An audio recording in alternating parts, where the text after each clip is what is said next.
A Roman legionary earned 225 denarii per year. That's about $14,000 in today's money. But here's what they don't teach you in school. He never actually saw most of that money. And by the end of the empire, that paycheck wasn't even worth the metal it was printed on. This is the real story of how Rome paid its armies and how it destroyed them. At its peak, Rome commanded over 300,000 soldiers across 3 continents. That's bigger than the modern British Army, and every single one needed to be paid, fed, and equipped. But Rome didn't have computers, no direct deposit, no banks as we know them. So how did they pull it off? The system was called the Stipendium, literally, payment by weight. 3 times a year, usually after major campaigns, soldiers would line up to receive their share. Under Emperor Augustus, a basic legionary got 225 denarii annually. That's 75 denarii per payment. But not everyone got paid the same. Cavalry soldiers earned more, around 250 denarii. Centurions, the backbone of the army, made 3,750 denarii. That's nearly 17 times what a regular soldier made. And if you were in the Praetorian Guard, the emperor's personal bodyguards, you were making 3 times a legionary's salary just for standing around Rome. So 75 denarii every 4 months sounds pretty good, right? Well, there's a catch. Thanks to ancient pay records found in Egypt, we know exactly what happened to that money. And it's shockingly familiar to anyone who's ever looked at their paycheck and wondered where it all went.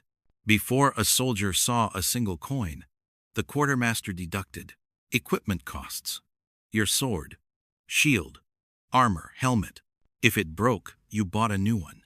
Not issued, bought. Food rations, 60 denarii per year. That's more than a quarter of your salary just for wheat, olive oil, and salt. Clothing, your tunic, your boots, your cloak, all deducted, burial club fees, and ED. Rome made you pay into your own funeral fund. After all those deductions, that 225 denarii, a legionary took home maybe 75 denarii, 1/3 of their gross pay. The rest vanished before they ever touched it. Sound familiar? Romans invented the concept of gross versus net pay over 2,000 years ago. But here's what made the Roman system genius: plunder. When legions conquered a city, soldiers got to keep a share of the loot. Gold, silver, slaves, everything was divided up. After Julius Caesar conquered Gaul, his soldiers each received bonuses worth several years of salary. One successful campaign could make you rich. This is why Roman soldiers were so motivated. Yes, the base pay was okay, but the real money was in conquest. Rome's entire economy ran on expansion. But what happens when you run out of places to conquer? For the first 2 centuries of the empire, the system worked. Soldiers got paid, Rome expanded, everyone was happy. Then Emperor Domitian raised pay to 300 denarii in 84 AD. Sounds good, right? Except Rome had a problem. They couldn't afford it. The empire wasn't conquering new territories anymore. No new gold mines. No new plunder. But they still had 300,000 soldiers to pay.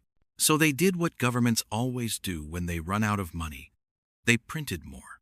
In 64 AD, a Roman denarius was 100% pure silver. By 200 AD, it was 50% silver. By 270 AD, less than 5% silver. The rest was bronze, coated in a thin layer of silver wash that rubbed off in your pocket. Imagine your employer telling you, "We're still paying you $50,000 a year, but your money is now worth 95% less." That's what happened to Roman soldiers. Prices exploded. That 300 denarii salary, it couldn't buy what 225 denarii bought a century earlier. Soldiers couldn't afford to equip themselves. They couldn't feed their families. So they did what any employee would do when their boss stops paying them properly. They went on strike. Except when soldiers strike, it's called a civil war. Between 235 and 284 AD, just 50 years. Rome had 26 different emperors. Most were murdered by their own troops, who demanded better pay from the next guy. The empire that had conquered the world was now eating itself alive. Here's what's wild. We're still using Rome's playbook. The U.S. military is the largest employer in America. The defense budget in 2024 was $841 billion, more than the next 10 countries combined. And when governments can't afford their armies, they do exactly what Rome did: print money, devalue currency, hope nobody notices. The difference is, Rome didn't have economists and computers. They couldn't hide it. When your silver coin is suddenly bronze, you notice.